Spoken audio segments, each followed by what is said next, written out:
Oh, hey. How's it going? Just reading up on India.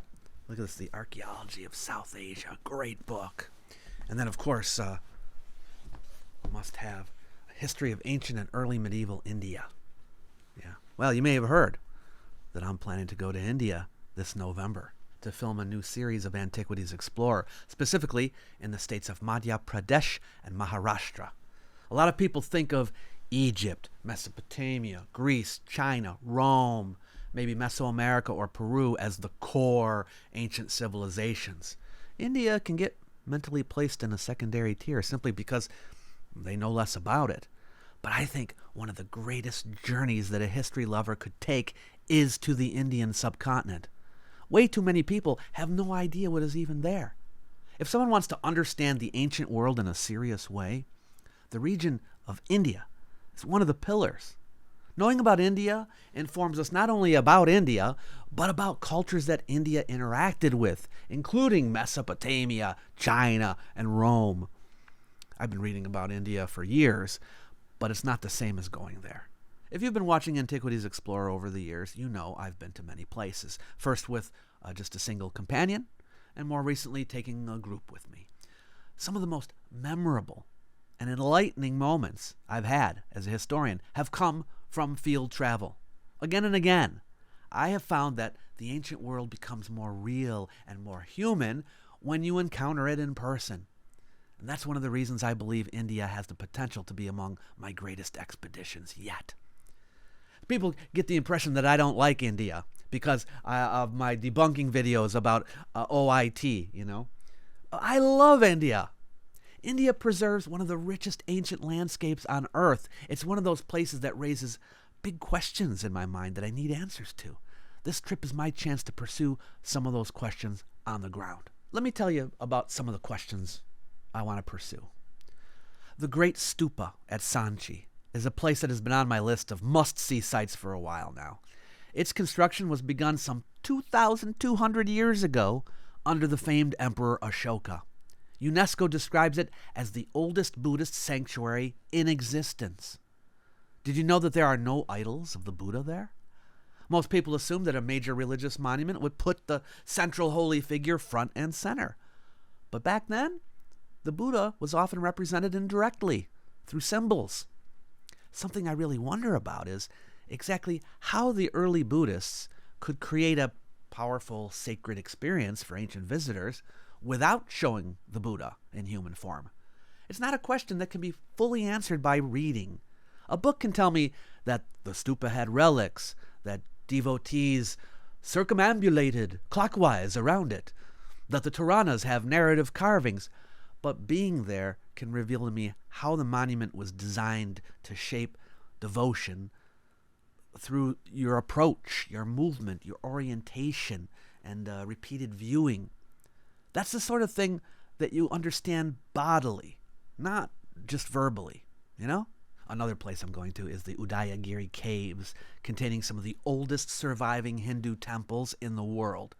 One aspect of these caves that fascinates me is that there are inscriptions there that associate the caves with Gupta Empire kings, Chandragupta II and Kumaragupta, who reigned between 1,500 and 1,600 years ago. It's rare to find political inscriptions at ancient Hindu temples, and I'm especially interested in how rulers legitimize themselves everywhere. How does a government use sacred space to make its own authority look morally justified or natural or cosmic? How did they make their power feel divinely sanctioned? I've seen it in other ancient cultures, but not yet here. The famous Varaha relief begs interpretation in relation to kingship, dharma, and royal ideology, and I want to analyze it up close. Scholars today still debate how intentional the political religious program was at Udayagiri. They acknowledge that the Gupta rulers used religion politically, but how tightly should we connect architecture and sculpture and inscriptions in the sacred calendar and imperial ideology? This is a fertile debate I want to explore on site. Another absolutely must-see site is the Ajanta Caves, a retreat in a secluded ravine that was designed for Buddhists consisting of 30 rock-cut caves carved out first in the Mauryan period, some 2,200 years ago, and then in the Gupta period, about 1,500 years ago. I'm very interested in how Buddhist artists and architects were able to use rock carving to create an atmosphere powerful enough to move people toward devotion. Similar to my first question at Sanchi. A book can tell you that Ajanta has chaitya halls, viharas, murals, columns, shrines, and narrative paintings, but it cannot really give you the bodily experience of entering those interiors, sensing the darkness and being enclosed and seeing how the light falls, feeling the rhythm of the columns and noticing how painting and sculpture guide your attention. So in other words, it's not just a question of what we see, but how the whole place was designed to produce an experience. One subject scholars still debate about Ajanta is how quickly the major cave complexes actually were made.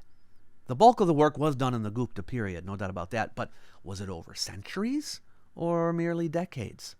Is it the product of a concentrated ambition by one person or set of minds? Or the product of slow evolution? I'm hoping that going there will give me a better sense of that. But if there is any place that should be on a person's bucket list, it has got to be the Ellora Caves, and specifically the great Kailasa temple. I'm sure you've seen photos of it. Kailasa is famous because it was not built up block by block. It was carved from a single mass of basalt, and the excavation proceeded from the top down. The Archaeological Survey of India calls it the largest single monolithic excavation in the world. What I want to explore is one of the big engineering questions of the ancient world. How did the makers of Kailasa plan a monument of this scale in reverse? Carving downward from solid rock while keeping the entire design under control? How'd they do that? You have to know exactly where you're going, right? How could the builders remove such an immense mass from above and still end up with a coherent, multi-level temple complex below? The real puzzle here is one of spatial thinking, the planning, sequencing, and error control. I mean, think about it. A major mistake cannot easily be undone. I know that plenty of people focus on the technology here, which is interesting for sure, but I'm fascinated by how they might have organized the work so that the architecture, the sculpture, the passageways, and the proportions all emerge correctly from subtraction rather than addition. On site, people can judge things that a book flattens out. The depth of the excavation, the relation between the parts, the number of the levels, the exposure of the structure to sunlight. There's still scholarly debate about how long it took to make Kailasa, you know. The temple is generally attributed to the Rashtrakuta king, Krishna I, based on later epigraphic references to Krishna Raja. But the attribution is not absolutely certain, because the inscriptions are not physically attached to the cave and do not date directly to his reign. The temple's mixed styles and just the sheer scale of it have led some scholars to argue that maybe construction occurred in multiple phases and over the reigns of several rulers.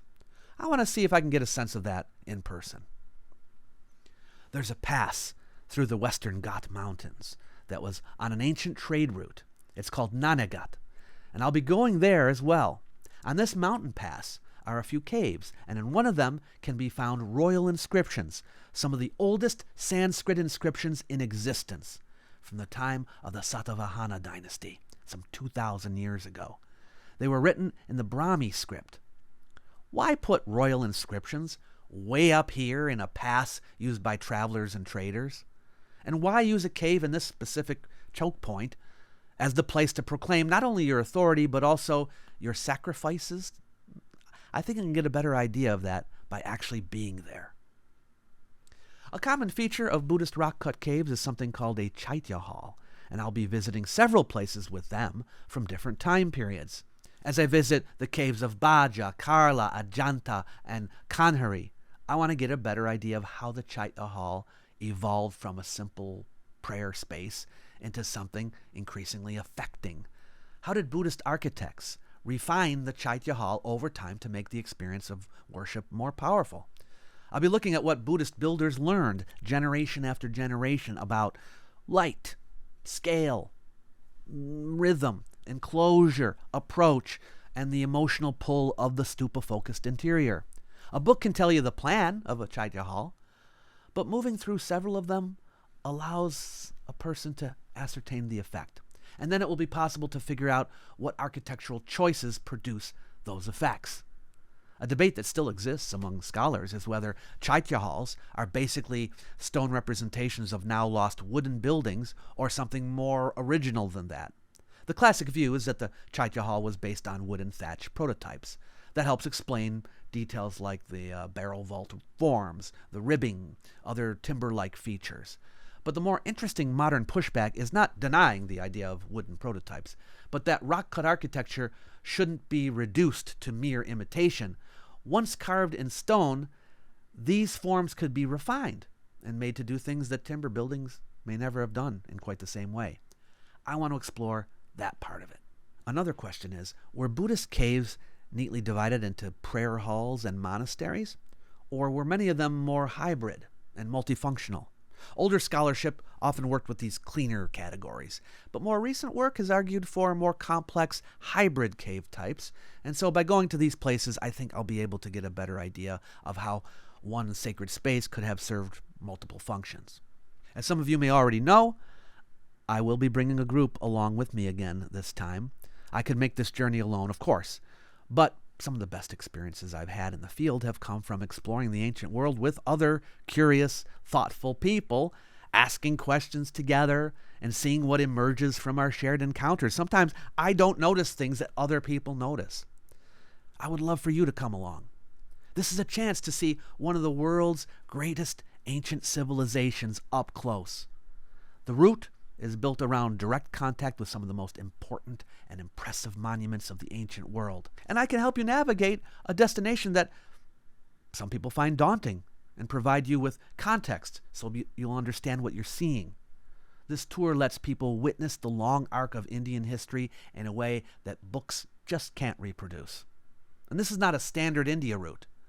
It includes sites most tours never reach, sites that are visually and intellectually unforgettable when experienced in person.